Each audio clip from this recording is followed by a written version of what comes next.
ಎಲ್ಲರಿಗೂ ಫೇವ್ರೇಟ್ ಆಗಿರೋ ಒಂದು ರೆಸಿಪಿ ತಂದಿದ್ದೀನಿ. Welcome to Hema Nagaraj blogs. ನಾನು ಹೇಮಾ. ಕ್ಲೋಸಪ್ ವ್ಯೂಯಲ್ಲಿ ನೋಡ್ಕೊಂಬನ್ನಿ ಯಾವ ರೀತಿ ಇದೆ ನಮ್ಮ ವೈಟ್ ಬಿರಿಯಾನಿ ಅಂತ. ಸಖತ್ ಯಮ್ಮಿ ಆಗಿದೆ. ಅದಕ್ಕೆ ಕಾಂಬೋ ಆಗಿ ಪಾಲಕ್ ಪಕೋಡ ಮಾಡಿದ್ದೀನಿ. ಒಂದ್ಸಲ ನಮ್ಮ ಪಾಲಕ್ ಪಕೋಡದು ಸೌಂಡ್ ಕೇಳಿಸ್ಕೊಳ್ಳಿ ಎಷ್ಟು ಗರ್ಗರಿ ಆಗಿದೆ ಅಂತ. ಅದ್ಭುತವಾದ ಕಾಂಬಿನೇಷನ್. ಒಂದ್ಸಲ ಇದು ಸೌಂಡ್ ಕೇಳಿಸ್ಕೊಳ್ಳಿ ಯಾವ ರೀತಿ ಇದೆ ಅಂತ. ಕೇಳಿಸ್ಕೊಂಡ್ರಿಲ್ಲ ಎಷ್ಟು ಗರ್ಗರಿ ಆಗಿದೆ ನಮ್ಮ ಪಕೋಡ ಅಂತ. ಬನ್ನಿ ಇವೆರಡು ಕಾಂಬೋ ಡಿಶಸ್ನ ನಾನು ಇವತ್ತು ನಿಮ್ಮ ಜೊತೆ ಶೇರ್ ಮಾಡ್ತಾ ಇದ್ದೀನಿ. ಇಲ್ಲೊಂದು ಡೈರೆಕ್ಟಾಗಿ ಕುಕ್ಕರಲ್ಲಿ ಮಾಡ್ಕೊಳ್ಳೋಣ. ಅದಕ್ಕೆ ನಾನಿಲ್ಲಿ ಒಂದು ಅರ್ಧ ಲೀಟ್ರಷ್ಟು ಬಿಸಿನೀರನ್ನ ಕಾಯಿಸಿ ಹಾಕ್ಕೊಳ್ತಾ ಇದ್ದೀನಿ.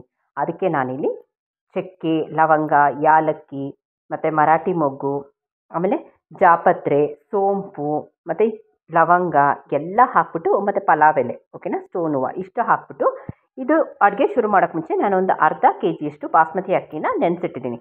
ನಾರ್ಮಲಾಗಿ ಇಂಡಿಯಾ ಗೇಟು ಅದೆಲ್ಲ ಬರುತ್ತಲ್ಲ, ಅದನ್ನು ನಾನು ಯೂಸ್ ಮಾಡ್ತಿಲ್ಲ. ನಮ್ಮ ಮೋರು ಎಲ್ಲ ಮೋರಲ್ಲೂ ಲೂಸ್ ಬಾಸ್ಮತಿ ಅಕ್ಕಿ ಸಿಗುತ್ತೆ. ನಾನು ಯಾವಾಗಲೂ ಅದನ್ನೇ ಯೂಸ್ ಮಾಡೋದು. ಅದನ್ನು ಲಾಂಗ್ ಬಾಡಿ ರೈಸ್ ಅಂತ ಹೇಳ್ತಾರೆ, ಅದನ್ನೇ ಯೂಸ್ ಮಾಡ್ತಾ ಇದ್ದೀನಿ. ಅದು ಸೇಮ್ ಬಾಸ್ಮತಿ ಎಫೆಕ್ಟೇ ಇರುತ್ತೆ.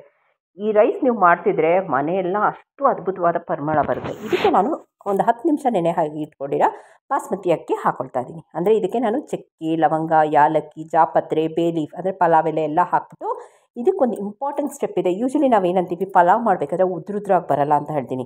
ನಾನು ಇವತ್ತು ತೋರಿಸ್ಕೊಡ್ತಿರೋ ವೈಟ್ ಬಿರಿಯಾನಿ ನೀವು ಇವತ್ತು ಬಿಟ್ಟು ನಾಳೆ ತಿಂದು ಅದಷ್ಟೇ ಉದ್ರುದ್ರಾಗಿರುತ್ತೆ.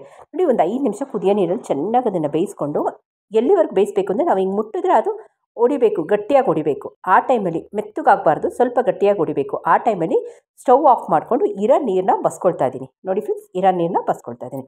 ಇದನ್ನು ಆ ರೀತಿಯೇ ತಿನ್ಬೋದು. ಯಾಕಂದರೆ ಉಪ್ಪು ಎಲ್ಲ ಹಾಕಿರ್ತೀವಲ್ಲ, ತುಂಬ ರುಚಿಯಾಗಿರುತ್ತೆ. ಈ ರೈಸ್ ಮಾಡಬೇಕಾದ್ರೆ ಇಡೀ ಮನೆ ಘಮ ಘಮ ಅಂತ ವಾಸನೆ ಬರ್ತಾ ಇರುತ್ತೆ. ಅದನ್ನು ಪಕ್ಕಕ್ಕೆ ಇಟ್ಕೊಂಡು ಅದೇ ಪ್ಯಾನ್ಗೆ ನಾನಿಲ್ಲಿ ಒಂದು 2 ಚಮಚ ಎಣ್ಣೆ, ಬೆಣ್ಣೆ, ತುಪ್ಪ ಹಾಕ್ಕೊಂಡು ಹೋಲ್ ಸ್ಪೈಸಸ್ ಹಾಕ್ಕೊಳ್ತಾ ಇದ್ದೀನಿ. ಚಕ್ಕೆ, ಲವಂಗ, ಯಾಲಕ್ಕಿ, ಮತ್ತು ನಾವು ಅನ್ನ ಬೇಯಿಸ್ಬೇಕಾದ್ರೆ ಜೀರಿಗೆ ಹಾಕ್ಕೊಳ್ತೀವಿ. ಈ ಒಗ್ಗರಣೆ ಮಾಡಬೇಕಾದ್ರೆ ಸೋಂಪು ಹಾಕ್ಕೊಳ್ತೀವಿ. ಓಕೆನಾ ಫ್ರೆಂಡ್ಸ್. ಇದಕ್ಕೆ ಒಂದು ದಪ್ಪ ಗಾತ್ರದ ಈರುಳ್ಳಿ ಹಾಕ್ಕೊಂಡು ಒಂದಕ್ಕೊಂದು ಚೆನ್ನಾಗಿ ಫ್ರೈ ಮಾಡ್ಕೊಳ್ತಾ ಇದ್ದೀನಿ. ಸಿಂಪಲಾಗಿ ಮಾಡ್ತಾ ಇದ್ದೀನಿ. ಇದನ್ನೇ ನೀವು ನಾನ್ ವೆಜ್ಜಲ್ಲಿ ಬೇಕಾದ್ರೂ ಮಾಡ್ಕೊಳ್ಬೋದು. ಒಂದು ಈರುಳ್ಳಿನ ಚೆನ್ನಾಗಿ ಹೊಂಬಣ್ಣಕ್ಕೆ ಫ್ರೈ ಮಾಡ್ಕೊಂಡ್ಮೇಲೆ ಒಂದು ಹಣ್ಣಾಗಿರೋ ಟೊಮೆಟೊ ಹಾಕ್ಕೊಂಡು ರುಚಿಗೆ ತಕ್ಕಷ್ಟು ಉಪ್ಪು ಹಾಕ್ಕೊಳ್ತಿದ್ದೀನಿ. ನಾವು ಈಗಾಗಲೇ ಅನ್ನ ಮಾಡಬೇಕಾದ್ರೆ ನಾವು ಉಪ್ಪು ಹಾಕ್ಕೊಂಡಿದ್ದೀವಿ ಫ್ರೆಂಡ್ಸ್. ಈಗಲೂ ಮತ್ತೆ ಉಪ್ಪು ಹಾಕ್ತಾ ಇದ್ದೀನಿ. ಸೊ ಹೊಸಬ್ರು ಯಾರಾದರೂ ಫಸ್ಟ್ ಟೈಮ್ ನನ್ನ ಚಾನಲ್ನ ವಿಸಿಟ್ ಮಾಡಿದ್ರೆ ದಯವಿಟ್ಟು ಆಲ್ ಅಂತ ಬೆಲ್ ಬಟನ್ ಒತ್ತಿ. ಪಕ್ಕದಲ್ಲಿ ಬೆಲ್ ಬಟನ್ ಒತ್ತಿದ್ರೆ ನಿಮ್ಗೆ ಅಬ್ಸಲ್ಯೂಟ್ಲಿ ಫ್ರೀ ಅದು. ಓಕೆನಾ. ಇದಕ್ಕೆ ನಾನು ಧನಿಯಾ ಪುಡಿ ಅಷ್ಟೇ ಹಾಕ್ತಾ ಇರೋದು. ಯಾಕಂದರೆ ನಾನು ವೈಟ್ ಬಿರಿಯಾನಿ ಅಂತ ನಿಮ್ಗೆ ಹೇಳಿದ್ದೀನಿ. ನಾನು ಇದನ್ನು ರೆಡ್ ಬಿರಿಯಾನಿ ಮಾಡಲ್ಲ. ಯಾಕಂದರೆ ಅಚ್ಕಾರದ ಪುಡಿ ಹಾಕಿದ್ರೆ ರೆಡ್ ಬಿರಿಯಾನಿ ಆಗುತ್ತೆ. ಇದಕ್ಕೆ ಬೆಳ್ಳುಳ್ಳಿ, ಶುಂಠಿ, ಹಸಿಮೆಣ್ಸಿನ್ಕಾಯಿನ ಜಜ್ಕೊಂಡಿದ್ದೀನಿ. ಹಸಿಮೆಣ್ಸಿನ್ಕಾಯಿನ ಹೆಚ್ಚಾದರೂ ಹಾಕ್ಕೊಳ್ಬೋದು, ಕುಟಾಣಿ ಜಜ್ಕೊಂಡ್ರೆ ಇನ್ನೂ ರುಚಿ ಜಾಸ್ತಿ. ಇದಕ್ಕೆ ನಾನು ವೆಜಿಟೇಬಲ್ಸ್ ಹಾಕಿದ್ದೀನಿ. ನಂತರ ಬಟಾಣಿ ಇರಲಿಲ್ಲ, ಕ್ಯಾರೆಟು ಮತ್ತು ಕ್ಯಾಪ್ಸಿಕಮ್ಮು, ಆಲೂಗೆಡ್ಡೆ ಹಾಕಿದ್ದೀನಿ. ನೀವು ಬ್ರೋಕಲಿ, ಬೇಬಿಕಾರ್ನು ಎಲ್ಲ ಹಾಕ್ಬೋದು. ಮತ್ತು ಒಂದು 2 ಚಮಚ ಧನಿಯಾ ಪುಡಿ, ಒಂದು 2 ಚಮಚ ಗಟ್ಟಿ ಮೊಸರು ಹಾಕ್ಕೊಂಡು ಒಂದಕ್ಕೊಂದು ಚೆನ್ನಾಗಿ ಫ್ರೈ ಮಾಡ್ಕೊಳ್ಳೋಣ. ತುಂಬ ವಿಶೇಷವಾದ ಸ್ವಾದ ಸಿಗುತ್ತೆ. ಈ ಬಿರಿಯಾನಿ ನೀವು ಮಾಡ್ತಿದ್ರೆ, ಈ ವೈಟ್ ಬಿರಿಯಾನಿ ಎಲ್ಲರೂ ಅಕ್ಕಪಕ್ಕದಲ್ಲಿ ಕೇಳ್ತಾರೆ, ಏನೂ ಸ್ಪೆಷಲ್ ಮಾಡಿ ಬಿರಿಯಾನಿ ಮಾಡ್ತಿದ್ದೀರಾ ನೀವು ಅಂತ. ಯಾಕಂದರೆ ಆ ಬಾಸ್ಮತಿ ಇದು ಫ್ಲೇವರು ಇಡೀ ಮನೆಗೆ ಹರಡುತ್ತೆ. ಅಷ್ಟು ಅದ್ಭುತವಾದ ರುಚಿ.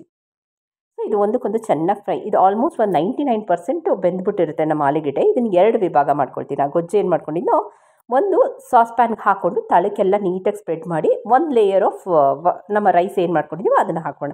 ನೋಡಿ ಎಷ್ಟು ಉದ್ರುದ್ರಾಗಿದೆಯಲ್ಲ. ಒಂದೊಂದು ಅಕ್ಕಿ ಕಾಳು ನೀವು ಎಣಿಸ್ಬೋದು, ಅಷ್ಟು ಉದ್ರುದ್ರಾಗಿ ಹೇಳ್ಕೊಟ್ಟಿದ್ದೀನಿ. ಬಸಿಯೋದು ಮಾತ್ರ ಯಾವಾಗ ಬಸಿಬೇಕು ನೀರು ಅಂದರೆ ಅರ್ಧಂಬರ್ಧ ಅನ್ನ ಬೆಂದಿರಬೇಕು. ಒಂದು 95% ಬೆಂದಿದ್ರೆ ಈಗ ಒಂದು 5% ಬೆಂದ್ಬಿಡುತ್ತೆ. ಮತ್ತು ಅನ್ನ ಹಾಕ್ಬಿಟ್ಟು ಒಂದು ಲೇಯರು, ಮತ್ತು ಅದ್ರ ಮೇಲೆ ಗ್ರೇವಿ ಹಾಕೋಣ, ಮತ್ತು ಇದು ಹಾಕೋಣ. ನಿಮಗೆ ಟೈಮ್ ಇತ್ತು ಅಂದರೆ ಸ್ವಲ್ಪ ಪುದೀನ ಕೊತ್ತಂಬರಿನ ಹಾಕ್ಕೊಳ್ಳಿ, ಸ್ವಲ್ಪ ಈರುಳ್ಳಿ ಫ್ರೈ ಮಾಡಿರೋದು ಹಾಕ್ಕೊಳ್ಳಿ. ನಾನು ಸಿಂಪಲಾಗಿ ಈಸಿಯಾಗಿ ಮಕ್ಳಿಗೆ ಡಬ್ಬಿಗೆ ಹಾಕೋಕ್ಕೆ ಎಮರ್ಜೆನ್ಸಿ ಅರ್ಜೆಂಟ್ ನಮ್ಮ ಹತ್ರ 10 ನಿಮಿಷ ಇದೆ ಅನ್ನೋಕ್ಕೆ ಎಕ್ಸಲೆಂಟ್ ಆಗಿರೋ ಬಿರಿಯಾನಿ, ವೈಟ್ ಬಿರಿಯಾನಿ ತೋರಿಸಿದ್ದೀನಿ.